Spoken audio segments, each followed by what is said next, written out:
매일 아침 이렇게 여유롭게 산책을 해요. 술도 안 마시고 담배도 안 피워요. TV에서 의사들이 말하더군요. 이게 심장에도 좋고 건강에 좋다고요. 하시는 건 대부분 맞습니다. 하지만 지금 이 상태에서는 신장에는 맞지 않습니다. 아직 늦지 않아요, 어르신. 견과류만 제대로 드시면 몸은 다시 편안해질 수 있습니다. 아침에 눈을 떴을 때 전날 분명히 일찍 잠자리에 들었는데도 마치 밤새 한숨도 못 잔 것처럼 눈꺼풀이 무겁게 느껴진 적이 있으신가요? 아침에 신었던 양말 자국이 저녁이 될 때까지 발목에 깊게 남아있는 것을 보고도 아, 나이 들어서 그렇겠지 하고 그냥 넘긴 적은 없으신가요? 식사는 규칙적으로 하고 건강 프로그램도 챙겨보고 술도 안 마시고 기름진 음식도 피하는데 이상하게 몸은 점점 더 피곤해지고 예전보다 체력이 확 떨어졌다고 느끼지는 않으신가요? 이 이야기들이 낯설지 않게 들린다면 지금 당신의 몸은 이미 어떤 구조 신호를 보내고 있는데 당신이 그 신호를 무심코 지나치고 있는 것일지도 모릅니다.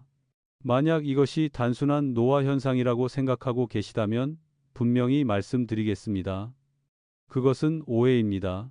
우리 몸 안에는 하루 24시간 단 한순간도 쉬지 않고 일하는 장기가 하나 있습니다. 마치 오래된 아파트에 설치된 정수 필터처럼 말이죠. 처음에는 일부가 망가져도 겉으로는 별다른 이상이 느껴지지 않습니다. 냄새도 안 나고 눈에 보이는 문제도 없죠. 하지만 어느 날 그 필터가 한계를 넘어서 막히는 순간 전체 시스템이 한꺼번에 무너집니다. 신장도 똑같습니다. 기능이 절반 이상 망가질 때까지도 통증을 거의 느끼지 못할 수 있습니다. 그러다 몸이 붓고 쉽게 피로해지고 심장이 불규칙하게 뛰기 시작할 때쯤이면 이미 많은 사람들이 투석이나 인공신장 치료의 문턱에 서 있게 됩니다. 가장 무서운 사실은 신장이 깊이 손상된 뒤에는 그것을 원래 상태로 되돌릴 수 없다는 점입니다. 마치 완전히 말라버린 강이 한 번의 비로 다시 채워질 수 없는 것과 같습니다. 하지만 너무 걱정하지는 마십시오. 다행히도 모든 것이 돌이킬 수 없는 단계로 가기 전이라면 아주 작은 생활 습관의 변화만으로도 이 과정을 늦추고 남아있는 신장 기능을 충분히 지켜낼 수 있습니다. 오늘 이 내용을 끝까지 들으신다면 건강에 좋다고 알려진 음식들 중 어떤 것들이 오히려 신장에는 부담이 될 수 있는지, 그리고 약에 의존하지 않고 값비싼 치료를 받지 않아도 스스로 몸을 지키는 방법이 무엇인지 알게 되실 겁니다. 끝까지 집중해서 들으시면 무엇을 계속 유지해야 하고 무엇을 과감히 내려놓아야 신장이 다시 숨을 쉴 수 있는지 분명해질 것입니다. 본인이나 가족의 건강이 조금이라도 걱정되신다면 채널을 구독하고 팔로우해 주시기 바랍니다. 더 자세한 내용이나 자료를 받고 싶으신 분들은 댓글에 숫자 1을 남겨주세요. 저는 유호진입니다. 저는 30년 넘게 임상 현장에서 진료해온 전문의로 현재 대학병원에서 근무하고 있습니다. 지난 30여 년 동안 진료실과 병동을 오가며 정말 수없이 많은 환자분들로부터 같은 질문을 들어왔습니다. 선생님, 저는 이렇게까지 건강하게 살아왔는데 왜 제 신장은 점점 나빠지는 걸까요? 그 질문을 들을 때마다 제 마음은 늘 무거웠습니다. 조금만 더 일찍 알았더라면 충분히 피할 수 있었던 경우가 너무 많았기 때문입니다. 얼마 전 저는 한 고령의 환자분을 진료하게 되었습니다. 성함은 최민석 어르신이었습니다. 이분은 이웃들 사이에서 건강왕으로 불리던 분이었습니다. 매일 아침 집 뒤편 산을 오르셨고 평생 담배를 피운 적도 술을 즐긴 적도 거의 없었습니다. 특히 건강 관련 TV 프로그램을 매우 열심히 시청하시면서 전문가들의 말을 하나하나 꼼꼼히 메모하셨습니다. 그 중에서도 어르신이 가장 자랑스러워하던 습관이 하나 있었는데 바로 매일 아침 여러 가지 견과류, 특히 아몬드와 캐슈넛을 갈아서 건강 음료처럼 드시는 것이었습니다. 혈관을 깨끗하게 하고 수명을 늘려주는 비결이라고 굳게 믿고 계셨습니다. 그런데 어느 날부터 평소 신던 신발이 갑자기 꽉 끼는 느낌이 들기 시작했습니다. 저녁이 되면 다리가 묵직하고 팽팽해졌고 아침에 일어나면 눈두덩이가 살짝 부어 있었습니다. 하지만 통증도 없고 열도 없었기 때문에 나이가 들면 그럴 수 있지 하며 대수롭지 않게 넘기셨습니다. 그러다 가족들의 권유로 정기 건강검진을 받게 되었고 그 결과는 그야말로 찬물을 끼얹은 듯한 충격이었습니다. 신장 기능과 관련된 수치가 이미 정상 범위를 벗어나 있었던 것입니다. 이는 신장이 오랜 시간 동안 조용히 망가져 왔다는 뜻이었습니다. 제 앞에 앉은 최 어르신은 두 손을 꼭 쥐고 떨리는 목소리로 이렇게 물으셨습니다. 선생님, 제가 도대체 뭘 잘못한 겁니까? 이 질문은 비단 이분만의 질문이 아닙니다. 한국은 물론 많은 나라에서 수없이 많은 어르신들이 같은 믿음을 가지고 계십니다. 좋은 음식만 먹고 규칙적으로 살면 병은 나와 상관없을 것이다 라는 믿음 말입니다. 하지만 현실은 다릅니다. 우리 몸, 특히 신장은 단순히 좋은 것이 아니라 지금 내 몸에 맞는 것을 필요로 합니다. 어떤 사람에게는 도움이 되는 것이 다른 사람에게는 오히려 부담이 될 수 있습니다. 특히 신장이 이미 약해지기 시작했는데도 그 사실을 모른 채 지내고 있다면 더더욱 그렇습니다. 최 어르신의 이야기는 결코 특별한 사례가 아닙니다. 아무런 통증이 없다는 이유로 스스로를 아직 괜찮다고 판단하는 모든 분들에게 보내는 경고입니다. 신장은 소리를 질러 도움을 요청하지 않습니다. 대신 일상의 아주 사소한 변화들로 신호를 보냅니다. 그리고 우리는 그 작은 신호들을 너무 쉽게 무시해버립니다. 다음 이야기에서는 바로 그 건강하다고 믿었던 습관들이 어떻게 신장을 서서히 갉아먹을 수 있는지, 그리고 진짜로 몸을 위하는 관리와 자신도 모르게 몸을 해치는 행동의 경계가 어디에 있는지 하나씩 분명하게 짚어드리겠습니다. 최민석 어르신의 모든 검사 결과를 다시 살펴본 뒤 저는 한동안 아무 말도 하지 못했습니다. 그 이유는 이 사례가 너무 드물어서가 아니라 오히려 너무나 익숙해서 마음이 아팠기 때문입니다. 어르신의 신장 기능 수치는 이미 안전 기준을 넘어선 상태였습니다. 당장 위급 경보가 울릴 정도는 아니었지만 한 가지 사실만큼은 분명했습니다. 지각기에 어르신의 신장은 오랜 시간 동안 서서히 약해지고 있었고, 다만 너무 묵묵히 버텨왔을 뿐 스스로를 드러내지 않았던 것입니다. 제가 신장의 여과 기능이 상당히 감소했다고 설명하자 최 어르신은 마치 제가 본인이 아닌 전혀 다른 사람 이야기를 하고 있는 것처럼 믿기지 않는 눈빛으로 저를 바라보셨습니다. 어르신은 고개를 계속 저으며 이렇게 말씀하셨습니다. 저는 아프지도 않고 몸이 힘들어서 누워 있어야 할 정도도 아닙니다. 매일 아침 등산도 하는데요. 제 신장에 문제가 있을 리가 있습니까? 이것이 바로 신장 질환의 가장 큰 함정입니다. 특히 고령자에게서 더욱 그렇습니다. 심장이나 위장처럼 신장은 분명한 통증으로 신호를 보내지 않습니다. 마치 어둠 속에서 묵묵히 일하는 환경미화원처럼 매일 쓰레기를 치우면서도 불평 한마디 하지 않습니다. 그러다 쓰레기가 너무 많아져 더 이상 감당할 수 없을 때가 되어서야 시스템 전체가 한꺼번에 무너지고 맙니다. 저는 어르신의 생활 습관과 식습관을 하나하나 다시 물어보았습니다. 어르신은 매우 자세하게 설명해 주셨고 얼굴에는 자부심이 그대로 드러나 있었습니다. 아침마다 따뜻한 물을 마시고 자극적인 음식은 피하며 무엇보다도 매일 빠지지 않고 견과류를 갈아 마신다고 하셨습니다. 어르신은 이러한 견과류가 혈관을 깨끗하게 해주고 심혈관 질환을 예방하며 수명을 늘려준다고 굳게 믿고 계셨습니다. 어르신의 말씀은 틀린 말은 아니었습니다. 하지만 그렇다고 완전히 옳은 말도 아니었습니다. 의학은 흑백 논리가 아니라 적합성의 문제입니다. 어떤 음식은 한 사람에게는 보약이 될 수 있지만 다른 사람에게는 오히려 부담이 될 수 있습니다. 특히 몸이 이미 노화의 단계에 접어들었을 때는 더욱 그렇습니다. 저는 최 어르신께 지금 연세에서는 겉보기에는 건강해 보여도 신장의 배출 능력이 예전 같지 않다고 말씀드렸습니다. 젊었을 때의 신장은 마치 물살이 빠른 큰 강과 같습니다.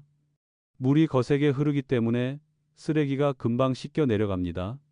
하지만 시간이 지나면서 강폭은 점점 좁아지고 흐름은 느려집니다. 그런데도 예전과 같은 속도로 계속 쓰레기를 쏟아붓는다면 언젠가는 반드시 막히게 됩니다. 문제는 많은 사람들이 이 사실을 깨닫지 못한다는 점입니다.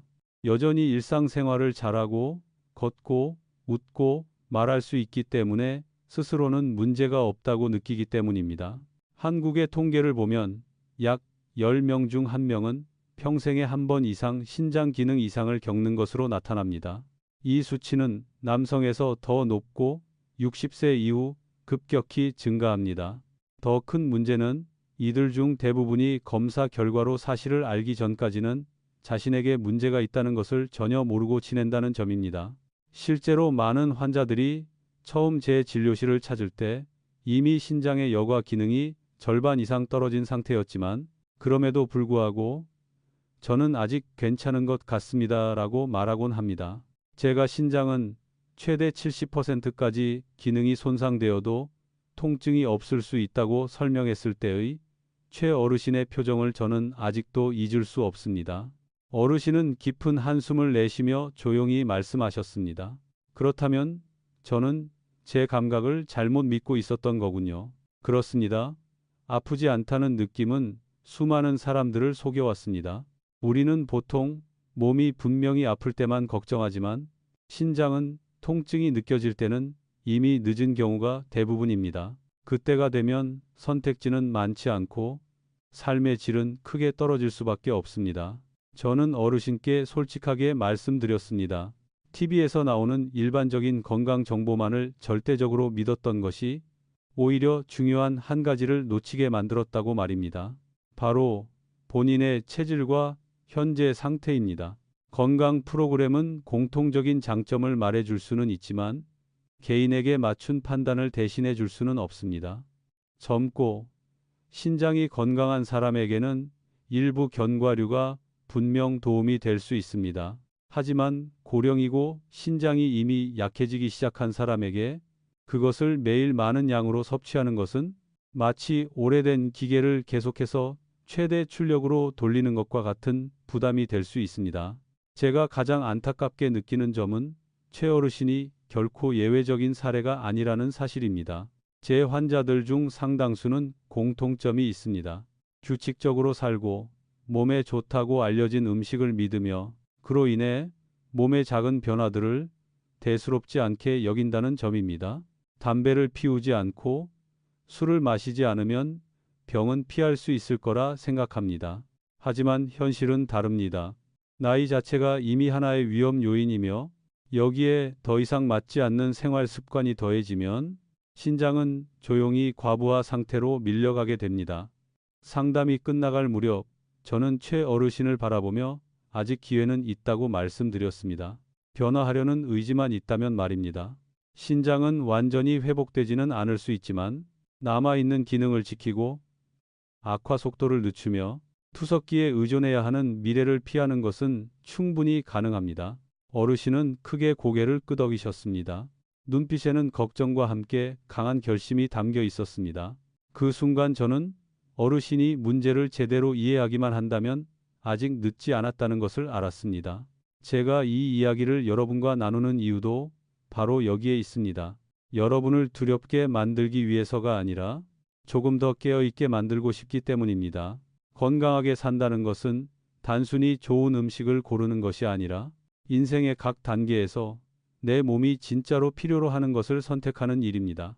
다음 이야기에서는 겉보기에는 무해해 보이지만 실제로는 신장에 큰 부담을 주는 것들이 무엇인지, 그리고 일상생활 속에서 바로 실천할 수 있는 더 안전한 선택지들이 무엇인지, 이 조용한 필터를 지키는 방법을 하나하나 분명하게 말씀드리겠습니다.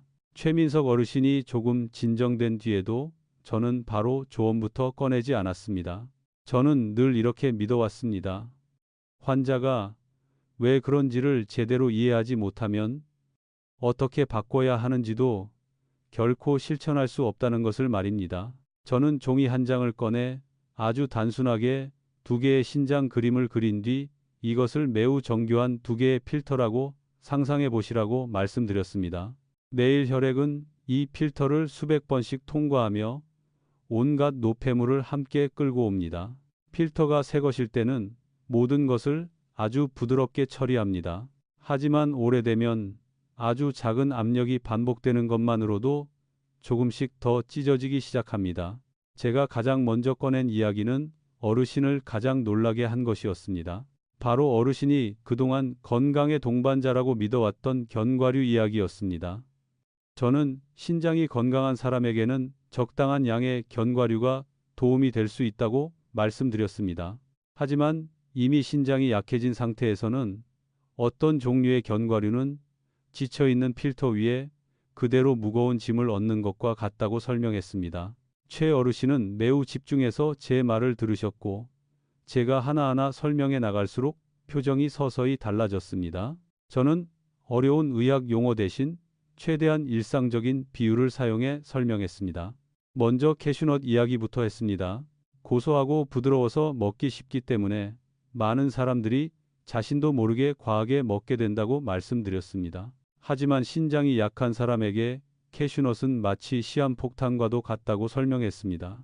그 안에는 신장이 배출하기 위해 많은 노력을 해야 하는 무기질이 들어 있습니다.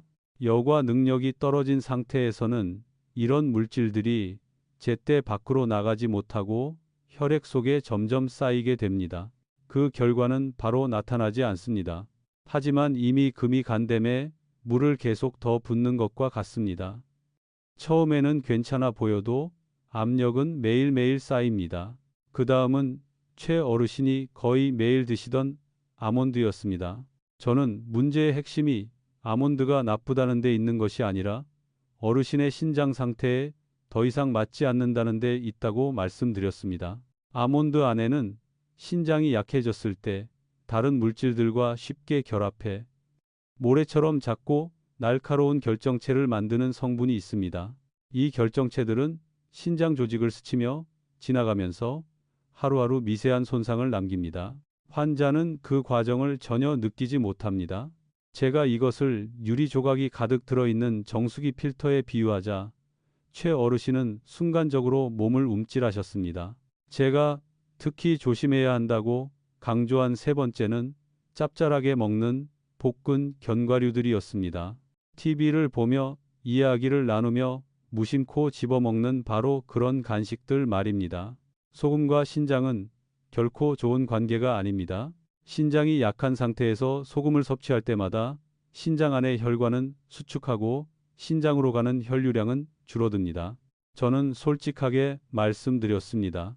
제 환자들 중에는 기저질환 때문이 아니라 수년간 이어진 짠 음식 섭취 습관과 조금 먹는 건 괜찮겠지라는 생각 때문에 신장 기능이 나빠진 분들도 적지 않다고 말입니다.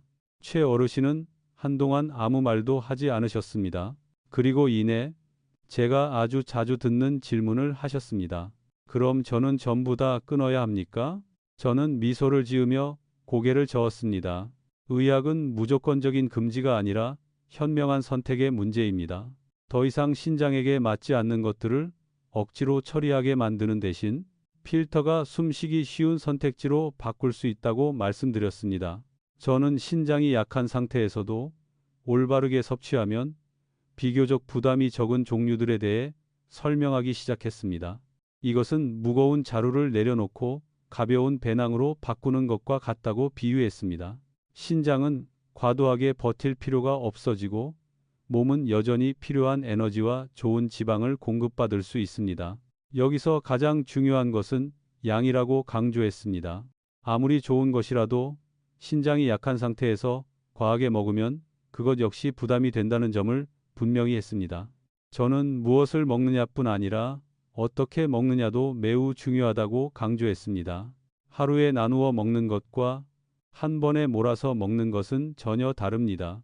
신장이 약한 상태에서 짧은 시간에 이를 몰아주는 것은 고령의 사람에게 단거리 전력 질주를 시키는 것과 다르지 않습니다. 저는 최 어르신께 신장이 갑자기 힘을 쓰게 만드는 대신 규칙적이고 부드럽게 일할 수 있도록 해주는 것이 중요하다고 말씀드렸습니다. 그리고 저는 많은 사람들이 전혀 신장과 연관짓지 않는 한 가지 주제로 이야기를 옮겼습니다. 바로 진통제였습니다. 제가 허리나 무릎이 아플 때 진통제를 자주 드시는지 묻자 어르신은 아주 자연스럽게 고개를 끄덕이셨습니다. 이 나이에 안 아픈 데가 어디 있겠어요? 저는 한숨을 쉬며 설명했습니다.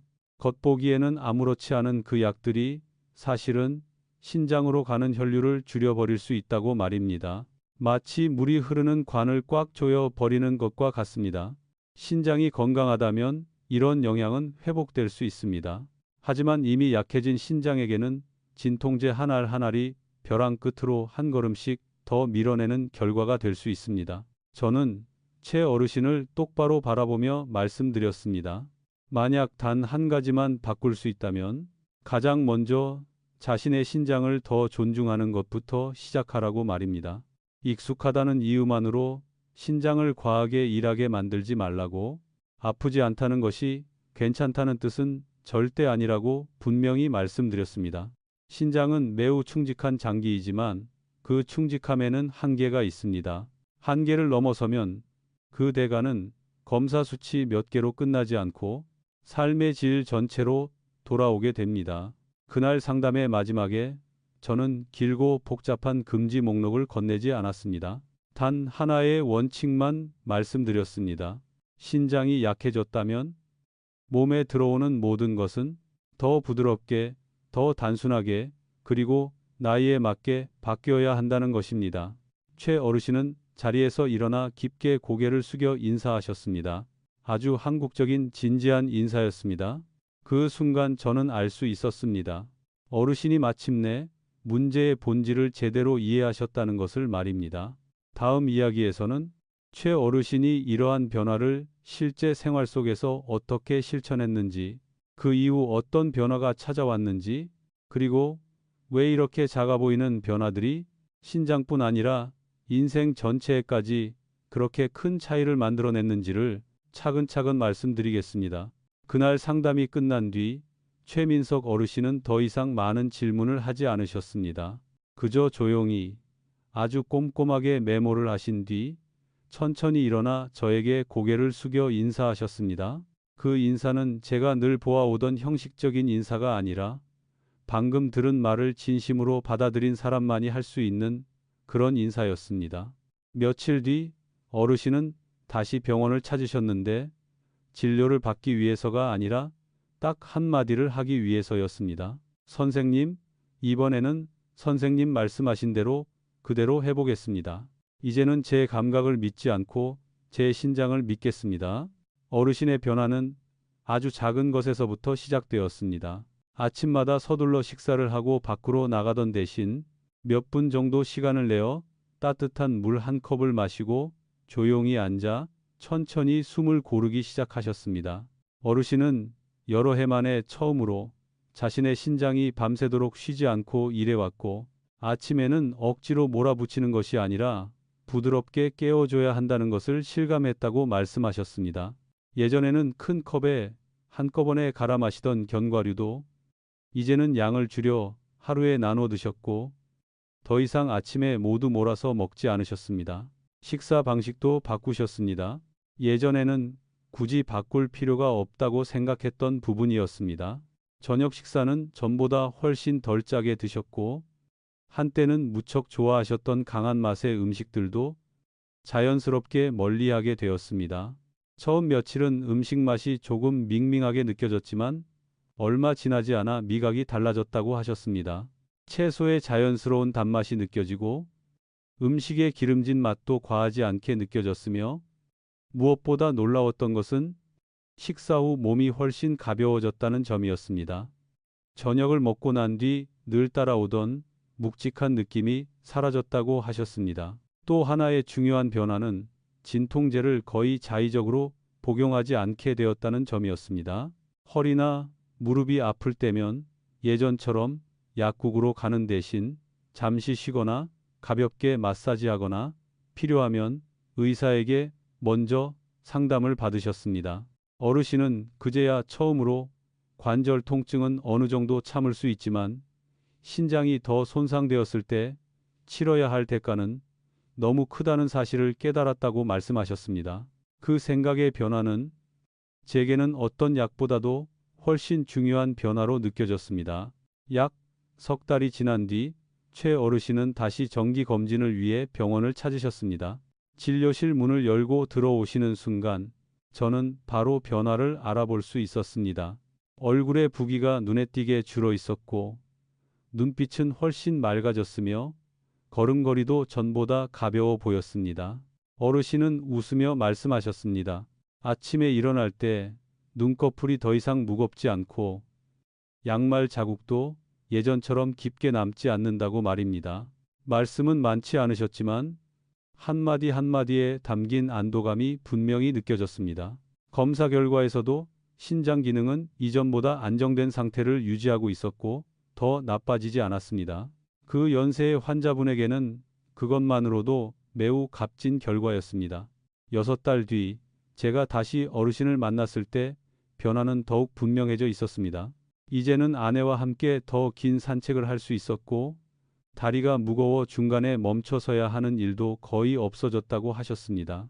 손주들과 보내는 시간도 훨씬 늘어나 멀리서 지켜보는 대신 직접 손을 잡고 공원에 데려갈 수 있게 되었다고 하셨습니다. 제가 가장 감동받은 부분은 검사 수치가 아니라 어르신이 자신의 삶을 이야기하는 방식이었습니다. 이제는 잠자리에 들 때마다 불안해하지 않고 언젠가 병원 기계에 의지해 살아야 할지도 모른다는 두려움도 사라졌다고 하셨습니다. 최 어르신의 과정을 되돌아볼수록 저는 신장이 결코 거창한 것을 요구하지 않는다는 확신이 들었습니다. 복잡하거나 값비싼 방법이 필요한 것이 아니라 이해와 존중이 필요할 뿐입니다. 아주 작은 변화라도 방향이 맞고 꾸준히 이어진다면 그 차이는 생각보다 훨씬 크게 나타납니다. 신장은 평생 동안 묵묵히 우리를 위해 일해주는 충직한 친구와도 같습니다. 하지만 그 충직함에도 분명한 한계는 존재합니다.